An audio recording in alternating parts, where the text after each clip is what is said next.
राम राम जी मित्रों, आज हम भगवत गीता के अध्याय 5 श्लोक 21-22 में उतरेंगे, जिसमें भगवान श्री कृष्ण अर्जुन को बता रहे हैं कि बाह्य स्पर्शसु असक्तात्मा अंधात आत्मान यत् सुखम सह ब्रह्मो योग युक्तात्मा सुखम अक्षयम अश्नुते।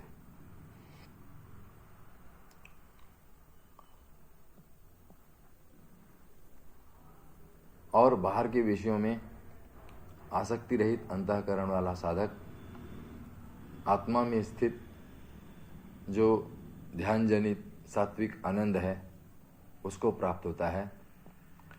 तदनंतर वह सच्चिदानंद घन परब्रह्म परमात्मा के ध्यान रूप योग में अभिन्न भाव से स्थित पुरुष अक्षय आनंद का अनुभव करता है।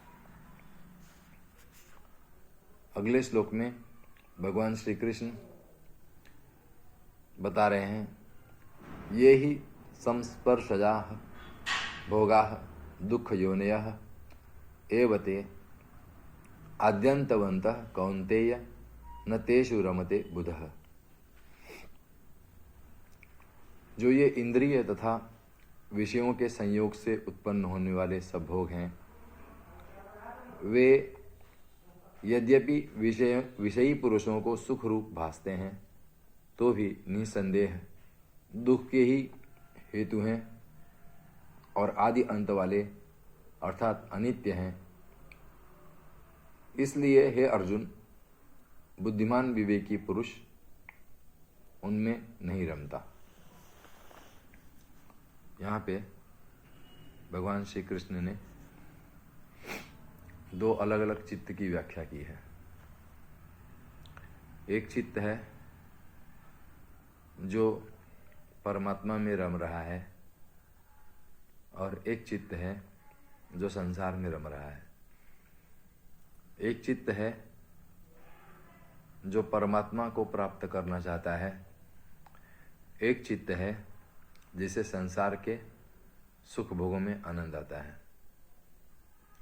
और हम में से अधिकतम लोग संसार के सुख भोग में आनंदित होते हैं। परमात्मा की प्यास तो बहुत थोड़ी होती है, वो भी इसलिए होती है क्योंकि हम परमात्मा के प्रति उसे कहीं न कहीं उसे बताते हैं कि भाई परमात्मा ही हमारा अंतिम लक्ष्य है, लेकिन वो बात थोड़े स्तर तक ही होती है। सत्संगों में होती है या फिर शास्त्रों में, भगवत गीता में जैसे उल्लेख किया हुआ है भगवान श्री कृष्ण ने, वहाँ होती है। यदि आप इसका अध्ययन करते हैं तो आपको वो पता चलती है।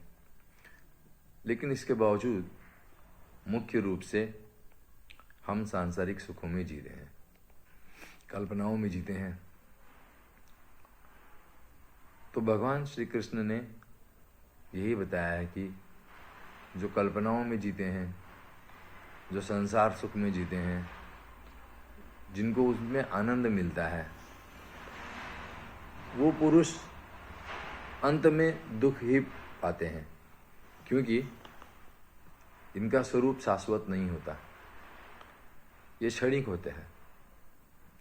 लेकिन परमात्मा का जो सुख है वो शाश्वत है। वो जो स्वरूप है वो सच्चिदानंद स्वरूप है। वो स्वरूप है जिसमें परमात्मा स्वयं वास करते हैं।